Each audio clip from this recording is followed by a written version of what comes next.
Hello YouTube, it is Tuesday and oh my gosh, I'm recording a video like when I normally do that. So I'm gonna warn you guys now that today's video is probably going to run long because I have a lot of things that I want to say and I've kind of been a giant squid of anger in the last couple of days, and for any of you following my blog, you know why. Well, if you took the time to read the 4 read mores I posted about it anyway. But yeah, so last week for me was spring break, and I told you all that, and I told you that I had like 80 bazillion things to do. And I did almost all of them. But see, here's the thing that I've always sort of believed and gotten to thinking about, especially after this last break.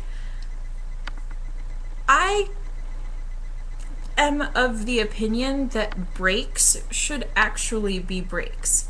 If you have a break from school or you take a vacation from work or whatever it is that you do, it should be a break. You should have time to yourself to do whatever you want to do and relax and detox. And if that means that you willingly want to spend time with your family, or you want to go on a cruise to the Caribbean or to the Bahamas or whatever, that's great. You should do that.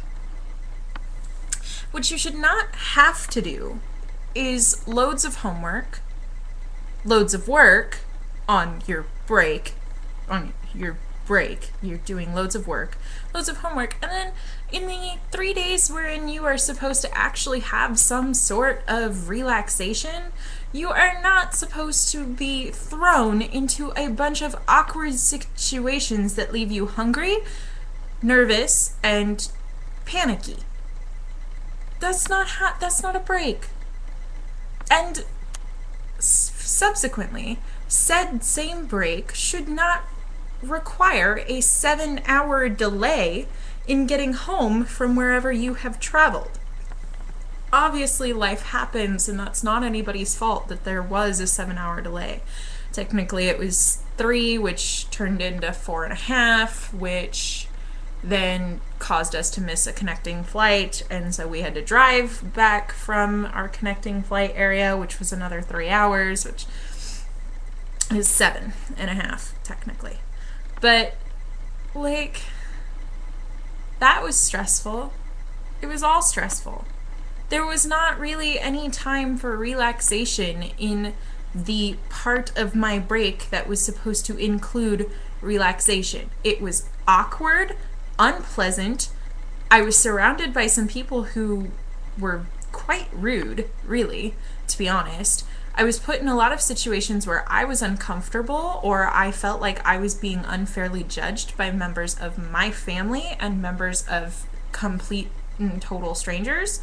And that was not really cool. And honestly, the best part of my entire break was when we ditched the stuff we were supposed to do and went to Steak and Shake and got me some real food, because I'm a picky eater and I don't do well at fancy grown-up functions just in general. But yeah, so I was a little bit harsh and I was a little bit hostile over this break because I was so stressed out and I felt so awkward, and I didn't have anywhere to channel any of that energy because I was internetless and all of my friends were pretty busy, and there's only so much that you can do via meaningful conversation through text, and I don't like texting all that much. And so it was a very frustrating and a very stressful spring break. And honestly, I feel like I would have been less stressed if I had just gone to school anyway, because then at least work couldn't have overscheduled me.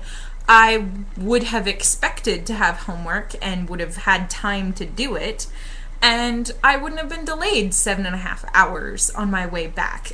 I wouldn't have missed all of my classes yesterday, and things would have probably been fine.